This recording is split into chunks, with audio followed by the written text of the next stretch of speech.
Hello everyone, welcome back to the Odds Now YouTube channel. It's Matt Hill here for your Saturday rundown of all the action from the PDC World Championship 2026, Day 3. Just to start things off with a quick summary of Day 2, wasn't a lot to report really, was there, positive-wise? All four of the YouTube picks falling short, unfortunately. 3 underdogs in the afternoon, none of them getting the job done. To be honest, I didn't feel like the favourites did a lot in any of the matches. Zonneveld, very slow starting in the first 2 sets. Mervyn King didn't turn up for the first 2 sets of his game, then fought back but couldn't get over the line. And then, Cordecker just did not settle at all and gave Robcross a bit of a free run in the first 2 sets, and by then it was game over. So that was disappointing. And then the 180s in Evans man Loch Lung, obviously, Loch Lung did his bit, 5 180s in defeat, but Ricky Evans, despite a good performance, only the 1 maximum from him. And to be honest, I played that angle hoping that Loch Lung would be playing well enough to at least win a set. So, 8 in 3 sets would always be a big ask. I think if we got a 4th set, we'd have comfortably covered there. So, just one of those. On a personal level, I managed to claw a bit back at Crystal Reyes to win a set against Van Veen at just under 4-1. So, it wasn't an awful day on a personal level, but must do better on the YouTube. So, here we go to give Saturday a go then. I will just caveat this early by saying, out of there's a few days in round 1 where there's not that many bets I fancy. This is one of them. Still think there's some really good games and interesting games, but there's not loads jumping out at me in terms of want to back this, want to back that. So we'll just see how we go. First game is Mario Vandenbogaerde versus David Davies. It's an interesting affair, this, because Vandenbogaerde is on the bubble in terms of retaining his tour card. He is 64th out of 64 currently. So if he wins a game, he'll keep his tour card for next year. If he loses, he's at the mercy of all the players below him that can overtake him. And to be honest, if he loses, I'd be amazed if he keeps his card, looking at some of the fixtures. So massive, massive pressure on his shoulders here. He's a 2-5 favourite to beat David Davies, who is making his debut on the big stage in the PDC, full stop. He came through the UK and Ireland two-card holder and amateur qualifier, which was the inaugural edition of that qualifier. So it was a real mix of players, like old and new generation, all vying for one spot. 100 players turned up, and Davies came through it, played really, really well. Beat Shane McGurk, the WDF World Champion of last year, in the final 7-4, averaged 97, just under 98 in that game. Really good standard. The big question in this game is, can Davies replicate that on this big stage on his debut? I mean, he's not got loads of big stage experience. He's an NHS worker, but a very, very good amateur player. Has had success on Modus. He's had success in a few amateur events this year, and winning this qualifier just tops off a great year for him. I think he's got a real chance here against Vandenbogaerde, who in his first year or so on tour became a very reliable operator in terms of very solid, beat who you expect him to beat, came up short against the best players. There's been a lot more bad than good this year for Mario, to be honest. So he's got to bring his best level, and it will all be about how Davies settles here. If Davies 2-1 tempts me on David Davies, to be honest. It is a risk because you've not seen him on a big stage like this before. But I just have serious reservations over Vandenbogaerde.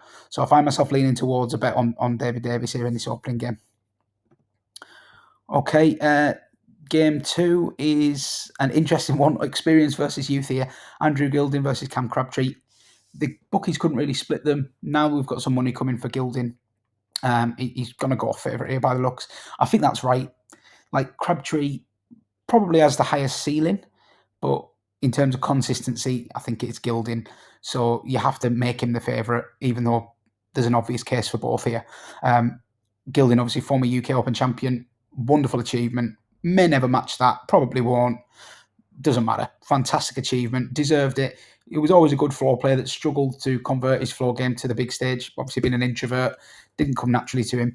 He's found a way to do that in recent years. The fact he's still in the top 32, 2.5 years on from that win, is testament to, he has battled hard to stay in the mix. He's probably going to fall out the top 32 soon, but he remains a player that deserves a lot of respect. He's got some great TV wins this year, even if he hasn't had as many runs as he would have liked, I'm sure.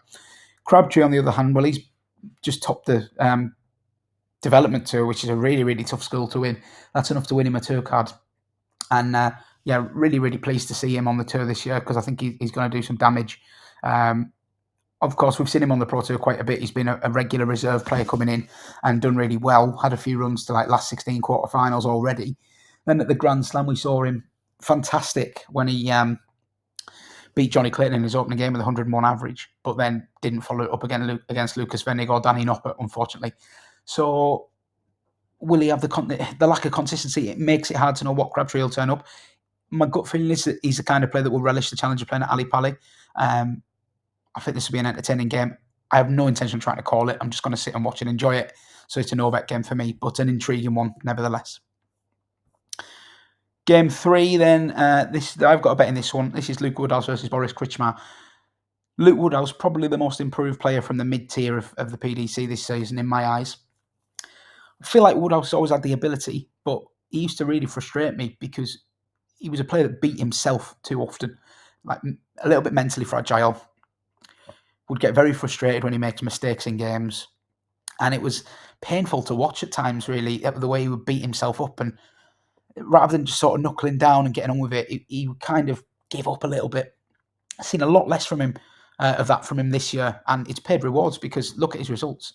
Fantastic. First Pro Tour final, first European Tour final, some really good wins on the TV, made the Grand Slam knockouts, lost 10-9 to Ricky Evans from 9-6 up, but I didn't think he did much wrong there. And there wasn't the usual sort of petulance that you associate with a Woodhouse collapse on TV and yesteryear. He just took it for what it was. And I really like what I'm seeing from Luke Woodhouse. So I thought I was going to want to be with him in round 1. I think he's got a really, really tough game here. Boris Krcmar, probably the most surprising name to drop off the tour last year. Very unfortunate as well because he didn't qualify for the Worlds, but only a freakish set of results would have seen him lose his card. And obviously those freakish set of results occurred. Boris dropped off the tour. He seems to have quite enjoyed his year off the circuit to me. He's been playing a bit of soft tip, his first love, where he's a multiple world champion in that sphere. He's been playing a bit of WDF, bit of Modus, mopping up a load of amateur prize pots. I think he's shown that he's too good not to be on the tour, to be honest, Boris. I hope he gets back on the tour next season. But, ultimately, he's a non-tour card holder playing a decent tour card holder here. The way I look at it, I can't see anything but both of these players turning up and this being a good game. So I want to be with the overs. I think this goes all the way. I really do. And I think 7-4 on over 4.5 sets, as we'll see here. Hoping it's still there.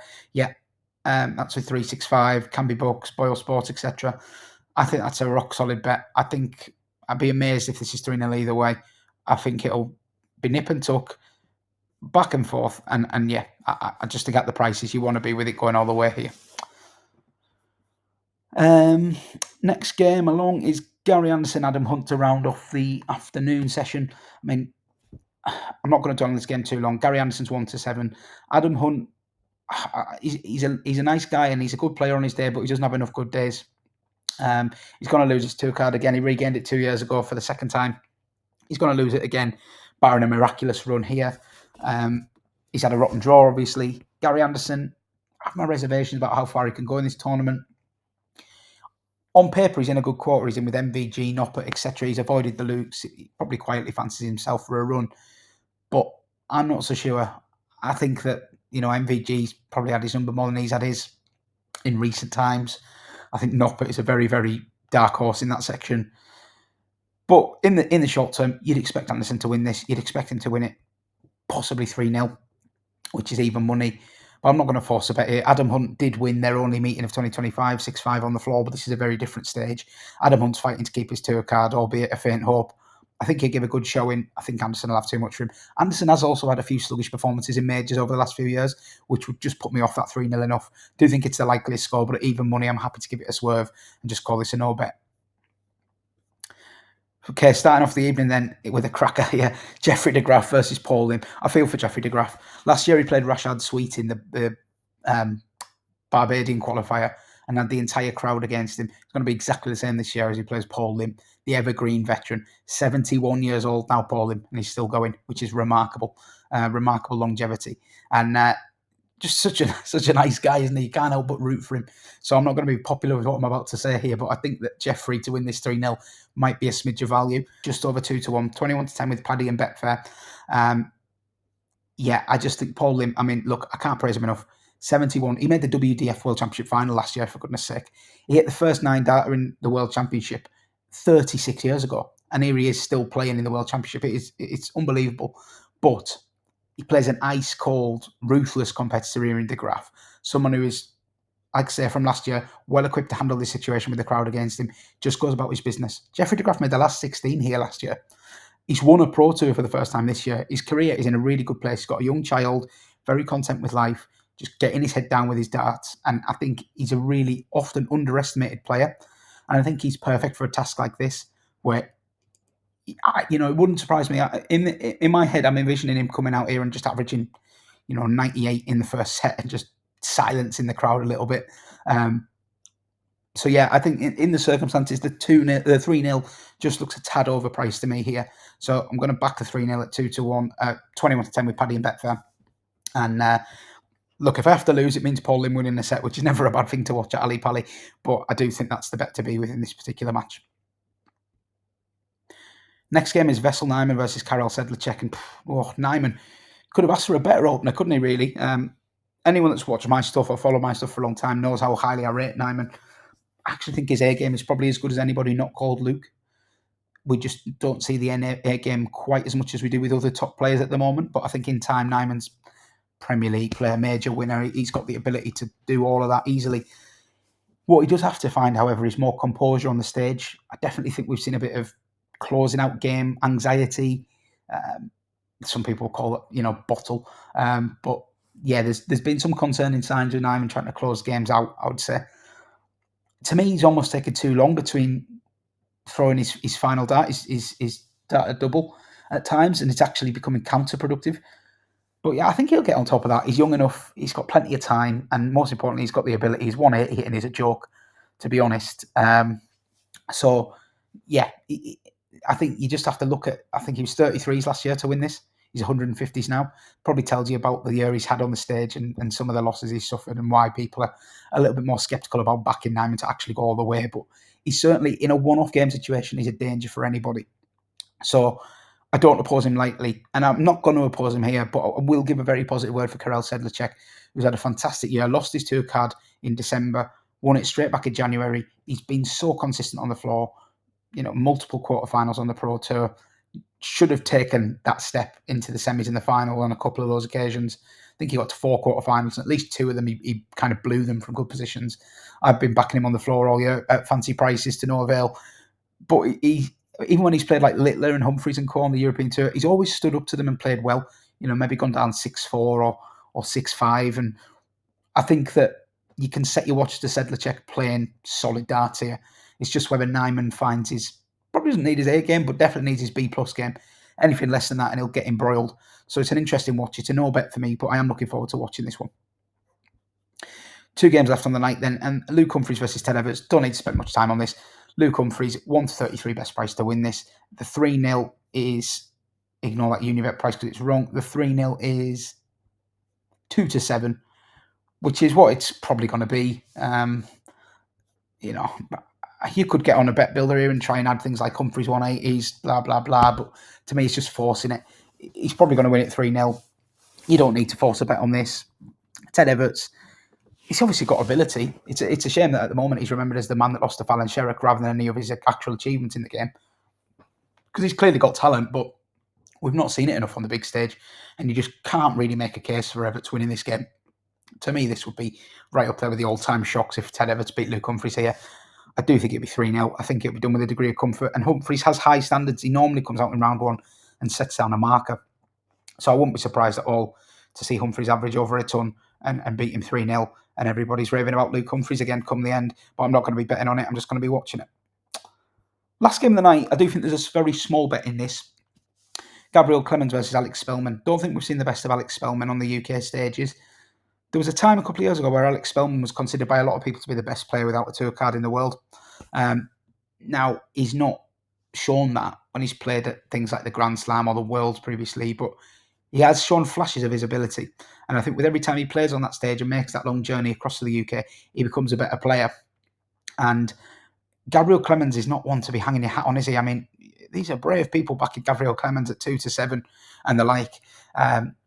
Yes, 4 years ago he was a World Championship semi-finalist, but now he's ranked world number 50. That tells you enough about Gabriel Clemens' slide in the last few years. It's been dramatic.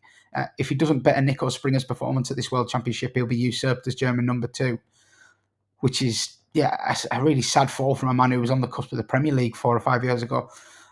So, yeah, I'm not in a rush to back Clemens here.